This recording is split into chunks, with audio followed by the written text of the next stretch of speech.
This Raka, one day, becomes the goalkeeper. And I'm thinking, oh my goodness, okay. I'm 5'7" and half. That half is very important. Raka's mom is 5'2" and half, I think. So with that kind of a biological, feed, how tall can you get? So that little child is in the goal. She's walking left, she's walking right, doing all the goalie moves, and then she stands there. Within seconds, this ball comes towards her. I have my SLR camera ready. I'm a very bad photographer. What happens next was two miracles, one after another. Little Raka jumps, fists the ball, and it goes over the goalpost. And when I looked at my camera, got a picture of exactly that moment. I could not believe I got a picture of Raka saving the goal. I sent the picture to every possible person. That night, my brother Oni, who's in India, he and myself, we talk nearly every night for half an hour. So we were talking.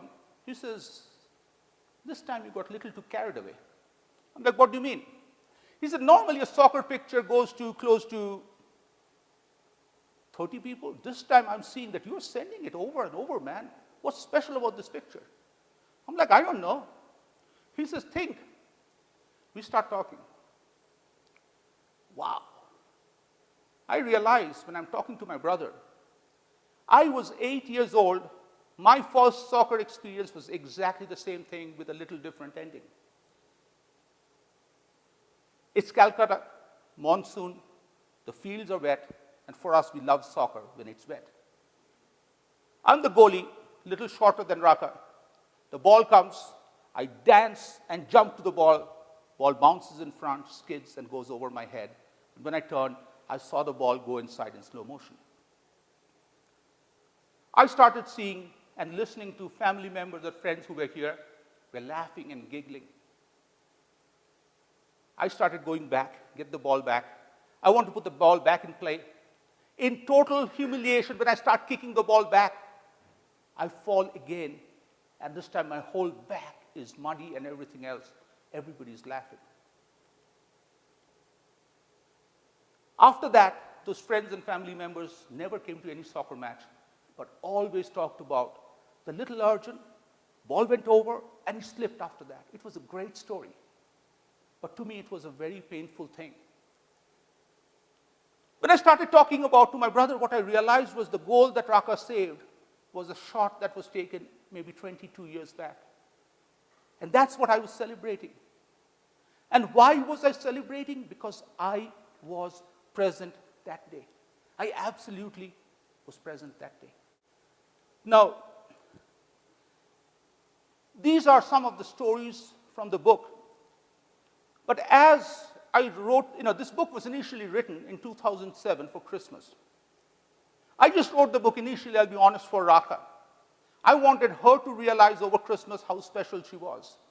Halfway through, I realized I'm writing for myself. Halfway through, I realized that it wasn't the daughter that needed to be raised. So the title was Raising a Daughter, changed to Raising a Father.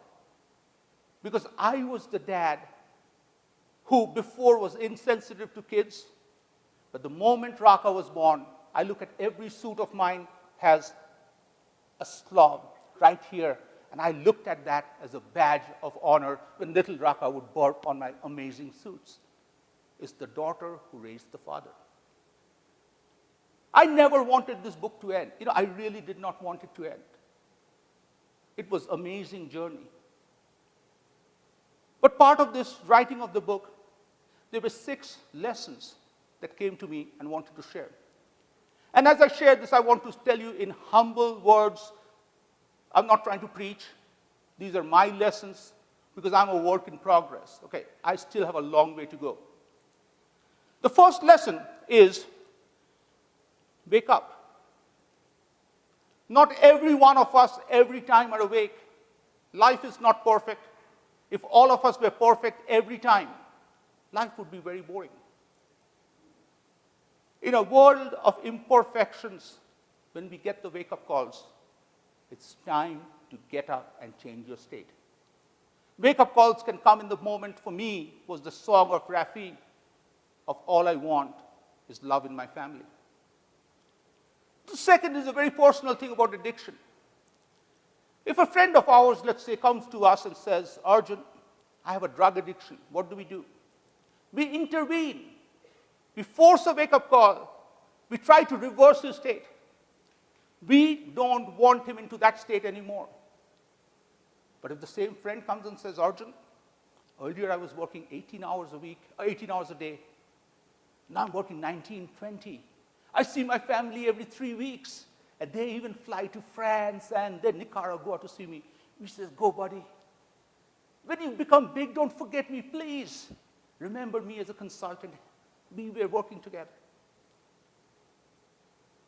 So if this is an addiction, which all of us are celebrating, the consequences are faced by family members. And that was a big aha for me. The third is change takes time. Remember, the lying less.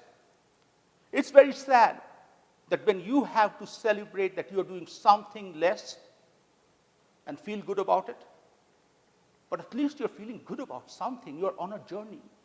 So please be patient. And that's the big aha for learning for me was, let me be patient and not give up. Because I found reasons every day, every minute to go back to the old state and work more hard and the 2 glasses of wine. That always would have worked. But I don't want that. Next, I talked about the touchdowns and takeoffs. Touchdowns and takeoffs worked for you, worked for me, because I wanted those pictures. It's all about being present. I'll compare both lives to me, with you. The life before was amazing. At 4:30 when I woke up, I checked my email. I knew there would be a problem or a crisis waiting for Arjun to solve. Okay? I'm like the savior of my mini company. At 9:30, 10 at work, already I've solved 3 crises. By the time I'm 5:36, I call my family at home by saying, hey, guys, go on with dinner. Dad will be late because he's saving this company. I show up at 8:30. I don't have to take part in the mundane activities of home. There's some special moments there, tuck in the child. I just do the special things. It's just like the VVIP who shows up, cuts the ribbon, has the champagne, and walks away. Life was exciting, and I was getting the choice of moments every time. Life today, compared to that, is totally mundane and boring. It's the same thing. It's like Groundhog Day. It's the same thing that happens every day. But you know what? I'm thankful it's the same thing that happens every day. I just have realized that 4:15 is the best time of the day when Raka just runs in from school and says, guess what? She shares with me for that next 15 minutes about what the bad boys are doing in school, how she today climbed the fence just because 3 girls wanted to climb the fence. But these are stories I would have never heard before. And even before, if let's say somebody told me that's what your daughter did, I would have said, oh, okay, why are you telling me that? But today, when I saw Raka climb the fence, I said, wow, that's my personal episode of Prison Break. I was so excited I was there.